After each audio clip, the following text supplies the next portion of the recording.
So here we are back again on Steel Melody. It's about 8 seconds later after the end of last week's episode. Jonathan is still sanding, but no, he hasn't been sanding for an entire week. This is shot about literally 5 to 10 seconds after I finished filming the last episode that you saw. So what we're going to do first is we're going to go and have a look at the welding that I did last week, and we sprayed a dye penetrant test kit on there, which is actually for testing for cracks in welds, but we're using it for that and to see if anything goes through to the other side. We're going to V those welds that we did last time from the outside and finish welding those up, and we're going to look at any other parts of the boat that need addressing on the underside of the belly. We are Andy, Melissa, Jack and Oliver. We've spent the last few years preparing to head off sailing to every corner of the world. A few years ago we bought this huge steel yacht as a project. But when Ollie came along, we needed a bigger boat with more cabins. So now we're working on both boats, Getting Ocean Melody ready to go, getting Steel Melody ready to launch so that we can sell her. to put some much needed funds back in the kitty for when we set sail. So just as a recap, those are the plates that we welded in last time, in the last episode, and we've sprayed those with the ink dye that soaks into all the little cracks and crevices. We've got to put on some developer onto those to see what it reveals, both on the inside and on the outside, which we're going to do in a few minutes. In the meantime, Jonathan is still sanding. Jonathan is still sanding with his Super Fandango sanding kit and has almost done both sides, so that he's flatting back, I mentioned last time, flatting back the ripples in that paint so that we can put a top coat on there when we get the next good day. Do you know what? Today's the perfect day to do that, but we've got other things to do. And under here is the outside of the two patches that we did last time. Now they need V'ing and welding on the outside, and we're also going to use this developer on the dye penetration test kit thingamabob to see if anything has come through. Nothing looks like it has, and that step really isn't necessary, and I'll explain why in a moment. So what makes me say that the stage that we've done with this dye crack detector isn't really necessary? Well, here's why. We're doing it anyway, but here's why we don't actually need to. The welder that we're using is a Lincoln electric welder, which is one of the best brands of welder that money can buy. On the inside of the welder, there's this chart which tells us all the settings that we need to use for different thicknesses of steel and the different wires that we would use. We're welding 4mm thick steel with 0.8mm wire, and we're using the 80% argon, 20% CO2 gas, so it tells me the exact settings to have the welder on. So we're using the right welder with the right gas, with the right wire, with the right settings. I'm also using the correct angle when I've been welding, and visually the welds look absolutely perfect all the way around. So really there's no good reason why those welds shouldn't be perfectly fine. It's the right welder with the right gas, with the right wire, on the right sort of steel, with all the right settings, and my technique I think is reasonably good. So it should be fine. However, we are doing this dye penetration thing just to belt and braces, and because it's really interesting. It's an interesting thing to do. If there are any issues, it'll highlight it to us. Hopefully there won't be. Let's see how that actually works then. So this is what, the cleaner? Yes. Cleaner.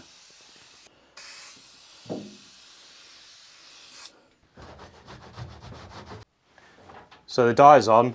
It's now 20 past the hour, so 25 to. That will be ready for cleaning.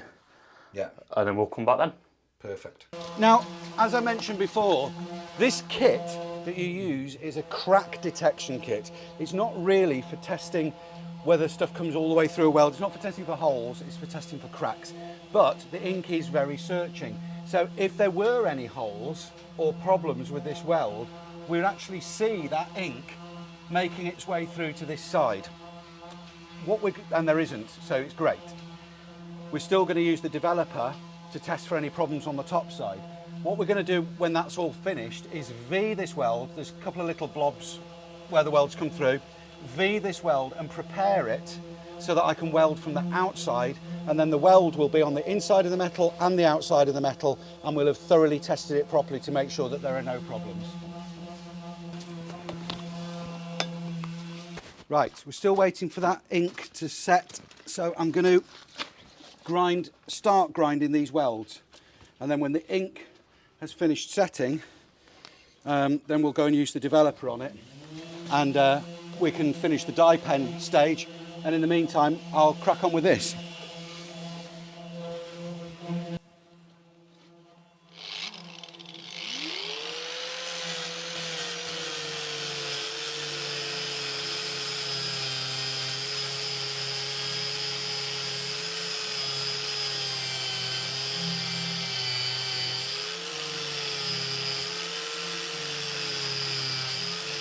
All I'm doing is running the grinder up the outside of the weld to make sure that there's a good V there for me to weld into all the way round. There's a bit more work to do on that yet, but you get the idea. Right, so we're back in the bilge. Clean, isn't it again? More cleaning, darling. More cleaning, more cleaning. That's the cleaner going on. That will clean off the excess. So that's the cleaner back on. We cleaned off the excess, and John cleaned off the excess. Now what do we do? Now it's the developer. I've got to say, you can't have a dog and bark yourself. Sorry. No. Have a dog and bark yourself. Treating him like a dog, I am. Well, we've been using dogs, but don't look like dogs. It's just like carrying on the dog thing. But anyway, shake and spray developer and leave for 10 minutes. Shake them back. There is developer. And how long do we leave that for? Or is that instant? It's 10 minutes. All right. Is this like you be friend when you... Yeah, film you falling off the ladder. Yeah, you've just turned the camera on at the right moment. Yeah. Have I not V'd it enough? Oh, I thought you was literally going V'd. I thought it was going... Oh. So your idea of V'd and my idea of V'd are very different. John's V'ing it more than what I had V'd up.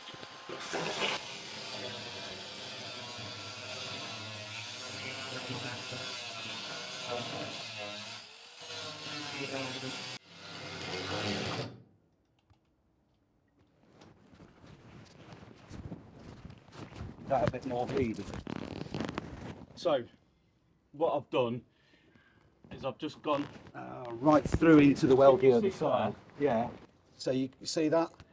That's a lot more of a deep V.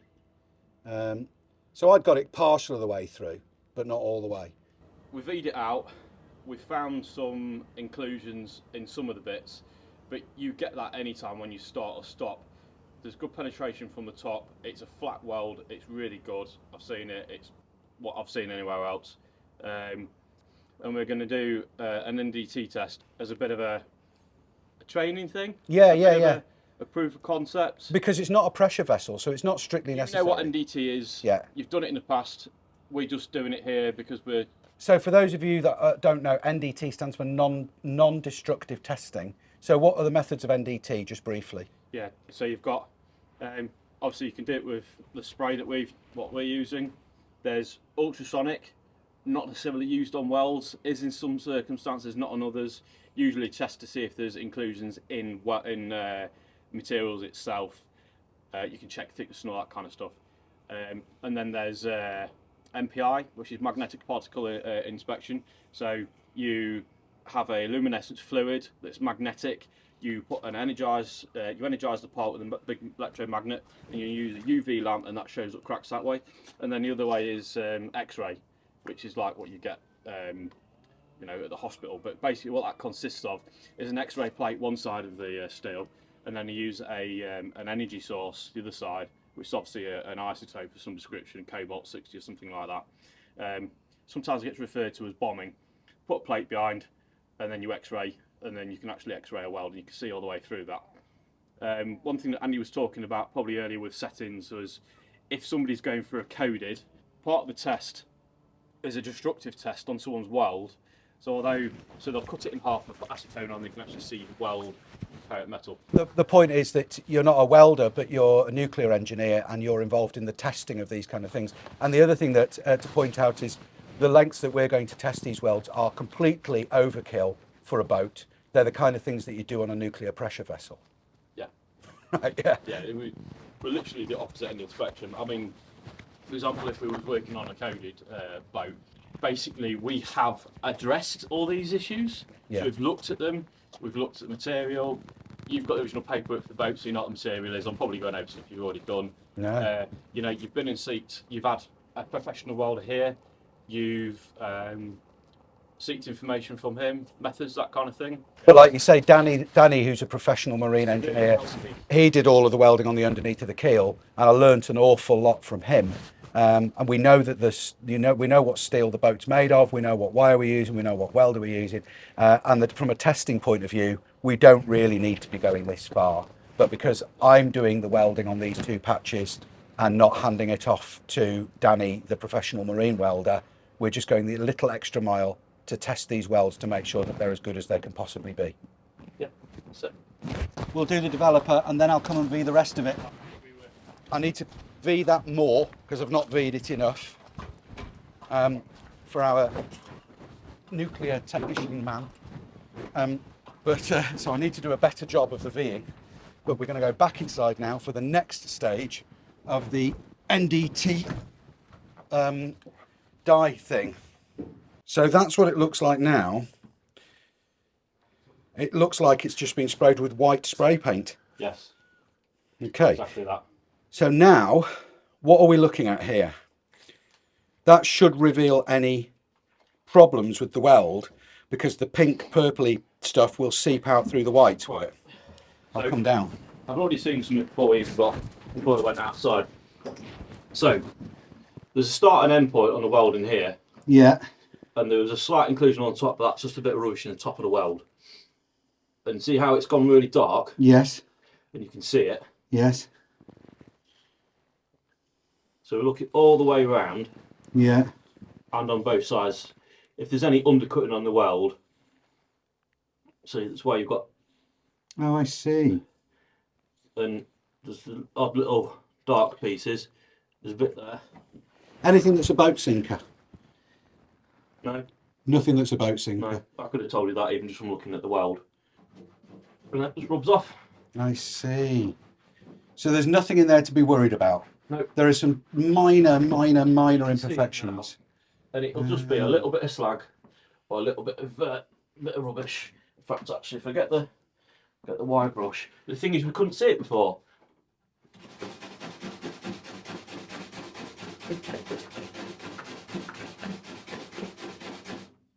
So now you can actually see what we saw as a pink bit is a little bit of rubbish at the top of the weld. I see. It's in the top.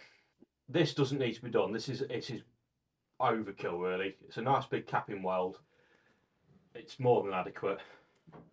So that's why we V the back out, because if there's any rubbish at the back of that, yeah, we know that it's porous all the way through. And then if it's porous all the way through, or there's any really bad bits from the underside, we will then visit the inside as well. Yeah.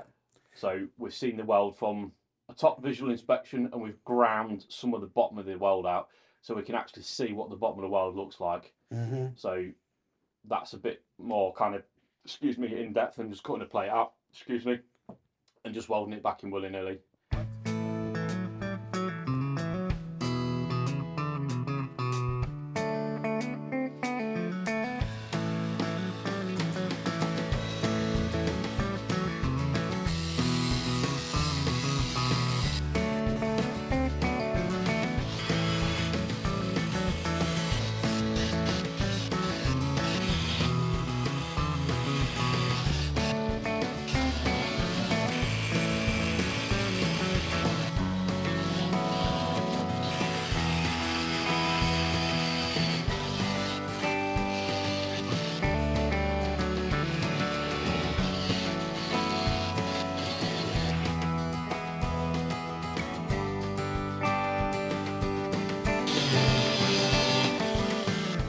Is that all V'd now to your satisfaction? Yeah, because I can't get gold. You can't get no satisfaction. Okay, so this is what Jonathan was talking about. That's now V'd better than what I did it. and is now in a position where I can run the weld itself. Because the welding bit, I'm all right. I'm all right at it. I can run a good weld, but having two eyes is better than one, kind of, especially when one of the sets of eyes inspects these kind of things for a living.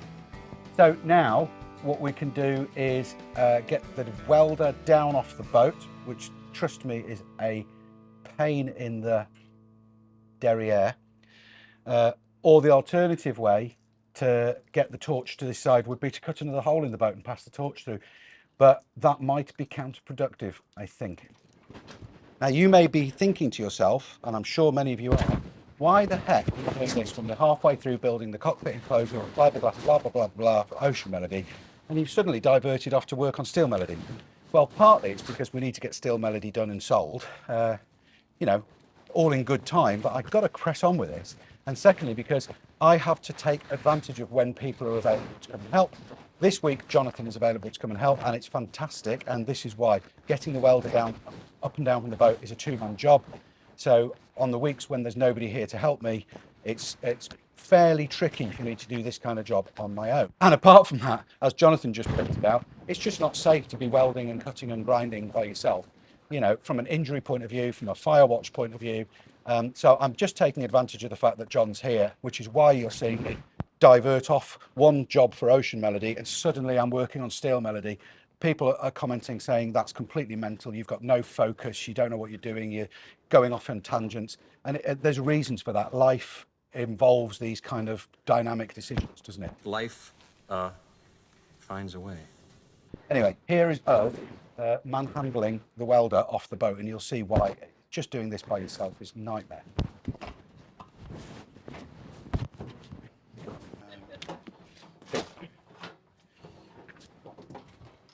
That needs to go up from underneath. Right, you go. You So go onto the ladder. We're just going down, that's all.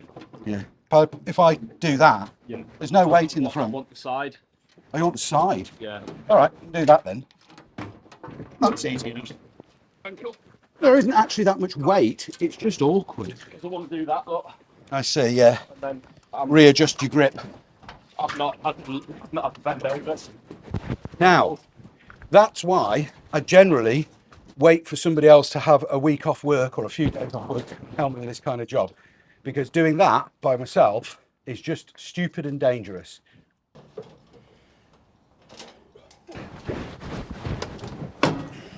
I've switched to the smaller gas bottles, which sounds counterintuitive because we're doing quite a lot of welding and we have had to go and change it. And the comments might come in saying, why do you not just get a bigger bottle? Because physically lifting the bottle up onto the boat, I have had the bigger bottles and I can do it, but I end up at the end of the day with an injury.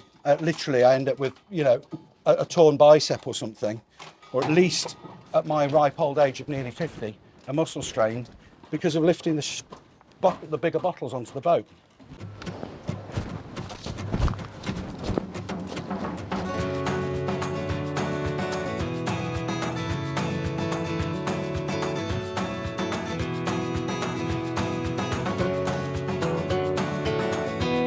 Oh, I see. That'll do. Right, go up, Yeah.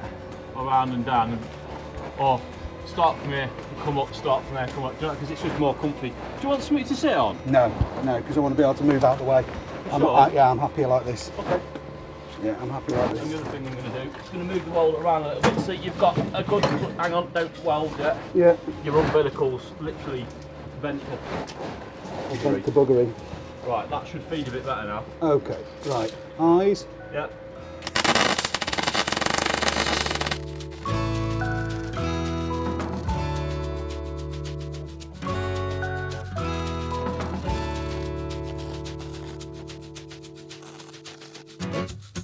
Right, we're getting there with the welding of those two patches at the back. They're all welded on the inside and they're welded on the outside. I'm just going to step back, have a little break from that, and then inspect those welds in a bit with Jonathan. What we're doing at the moment though, on top of all of that, is addressing any other areas under the hull that are a cause for concern, or potentially a cause for concern. When Melissa sprayed the underside of the boat, we had the whole boat from the waterline down blasted doing? They are sandblasting! So, we were at home editing and then we had to rush to the boat to see this. We didn't expect them to be doing it today, so that's exciting.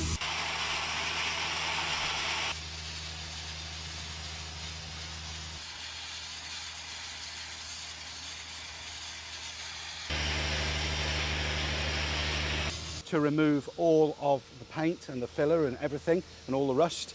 And Melissa then spray painted the whole boat. Right, I'm ready. I'm not gonna lie, I'm scared.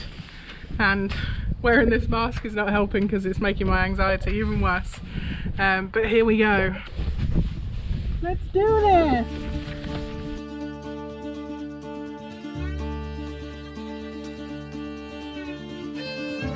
Just want to say a massive thank you to Ben at Pro Marine Store. We didn't know the sandblasting was happening until the day it actually started. We rang Ben up and he made sure that the paint was with us the very next day. So thank you so much. Seems to be going okay. Feel free to give constructive criticism. I have never done this before in my life.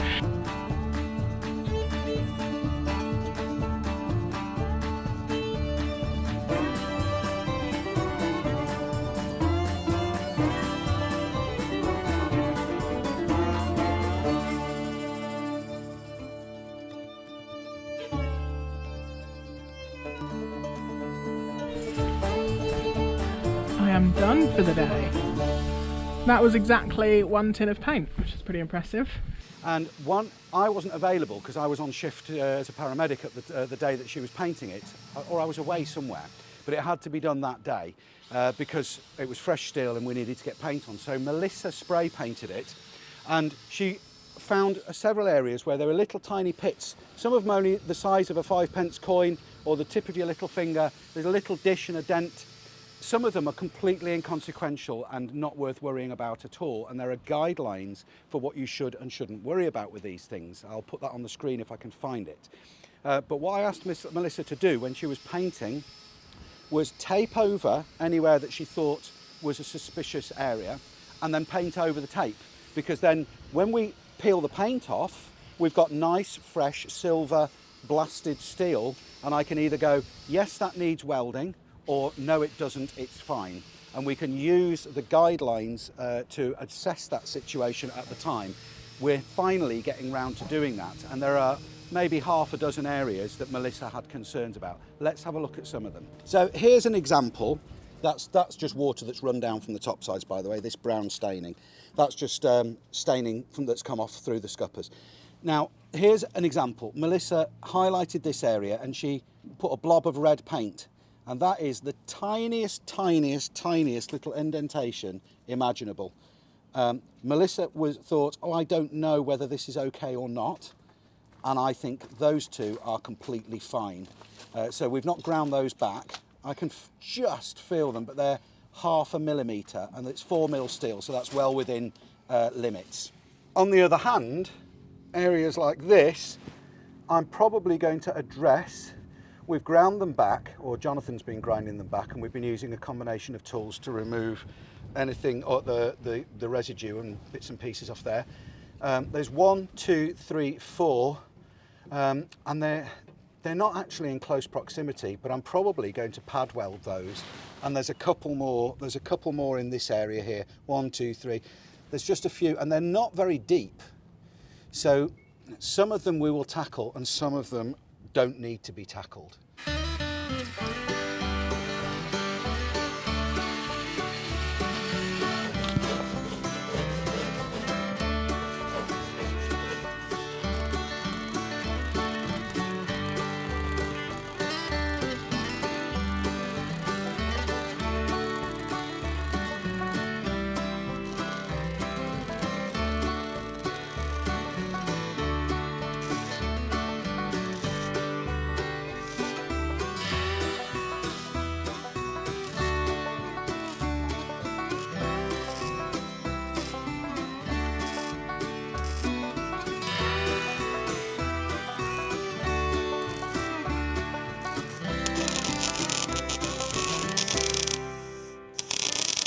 we did have the whole hull below the waterline shot blasted, and Melissa spray painted it, as you know. And when she was spray painting it, I've already mentioned this, she highlighted a few other areas which she thought needed attention. We've been over and looked at all of those tiny little areas, and as I said, some of them are just tiny little pits the size of the tip of your finger. But how do we know we're doing this correctly? Well, there is a document from the Maritime and Coast Guard Agency, from the MCA. So this is the Shipbuilding and Repair Quality Standard. It's document 47 from the Maritime and Coast Guard Agency, and we're looking at revision 10 issued September 2021, which is the latest revision. If we scroll down to page 6, what we get is a little bit of information here about acceptance without remedies. Minor imperfections in accordance with nominal thickness of the product and its limits, and described in table 1, are permissible and may be left as they are. So that tells you basically the percentage of the thickness that you can leave, depending on the thickness of the original steel, and what you can get away with leaving without having to do anything at all. In other words, those two tiny little red dots were fine to just paint over. But then when you get down here, it tells you, well, what isn't fine to just paint over. And it's got here isolated pits and clusters of pits.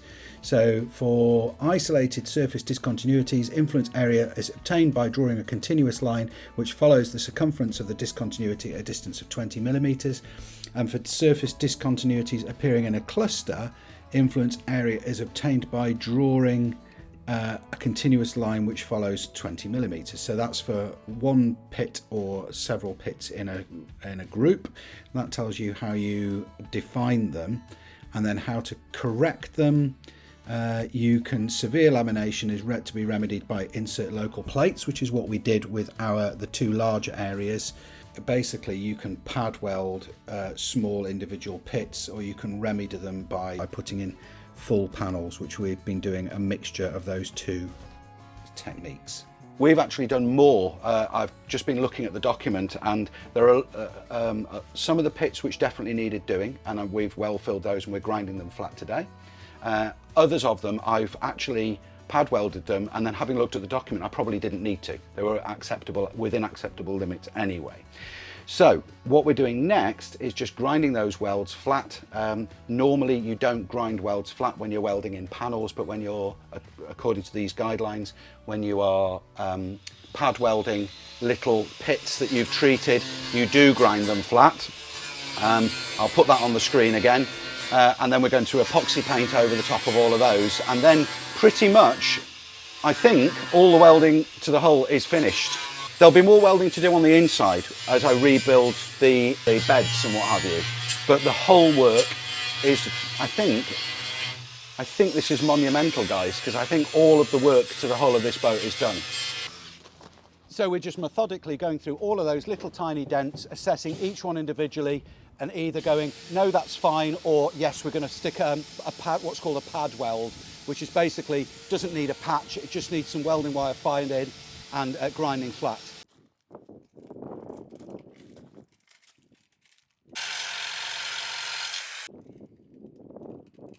I'll have a word with Nicholas tonight to see what's what. With what for what?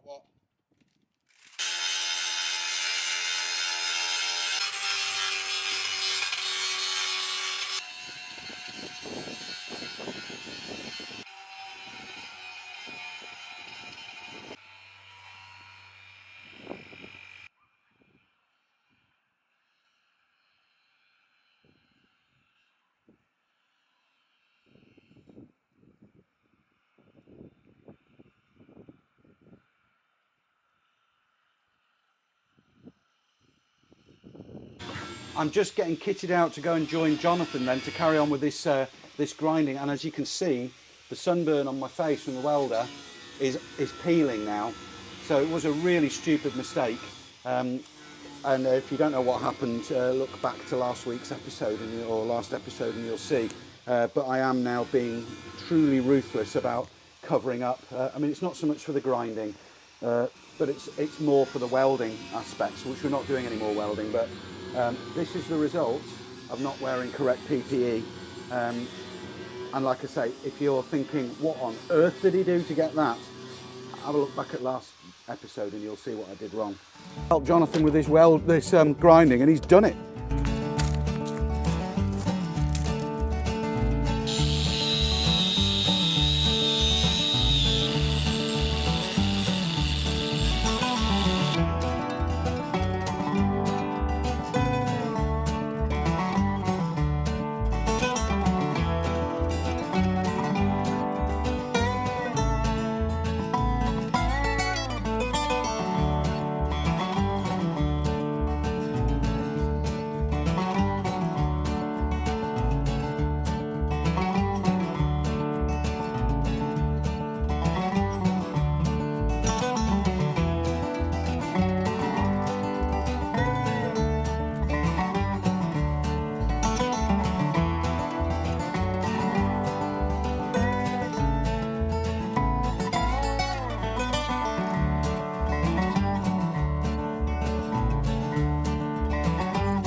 I've painted over all of those spots on the underneath that we welded up and ground flat, and I had a little bit of paint left in the pot, so before that went off we quickly prepped along the bottom of the keel and put a second coat on, because along the bottom of the keel plate it only had one coat of epoxy primer, and with all the grinding and the work that's been going on, that's been throwing grinding dust which has just settled along the lip. So that had started to just show little speckles of rust, which weren't coming through from underneath, they were actually just rust dust that had settled on the lip and gone rusty. So we've cleaned all that off, given it a second coat of red oxide epoxy primer along the bottom of the keel, as well as those areas.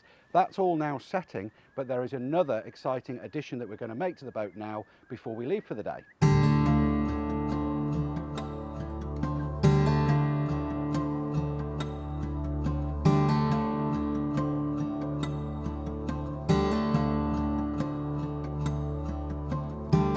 So there you go, what do you reckon? I've got to make two little feet to go under the back of the aluminium fittings at the back, but otherwise that fits. We actually bought that aluminium solar panel array holder thingamy from eBay ages and ages and ages and ages ago, probably 2 or 3 years ago, and it's been sat at the old house, and then we've brought here and it's been lashed on the foredeck, getting in the way.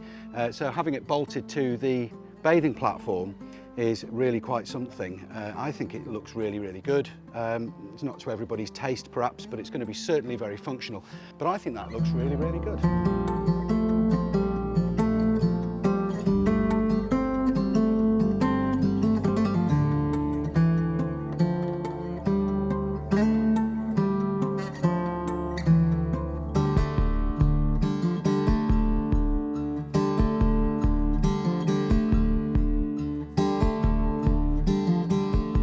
Right guys, thank you very, very much for watching as always. We've got a fantastic amount of work done, thanks mostly to Jonathan for coming and helping. Can't thank you enough, mate. It's always good spending time with you. We have a real laugh, don't we? You're welcome, anytime. 4 or 5 days we've been here now, isn't it? Yeah, Tuesday, not Saturday. And we've had a good laugh, we've had some drinks in the evening, had some good food, had some good banter, good crack, and got a lot of work done. We're going to tidy up the tools and we're going to head home. Thanks as always to our patrons and anyone who supported us on Patreon or Coffee or PayPal or anything like that. And we'll see you next time. Bye.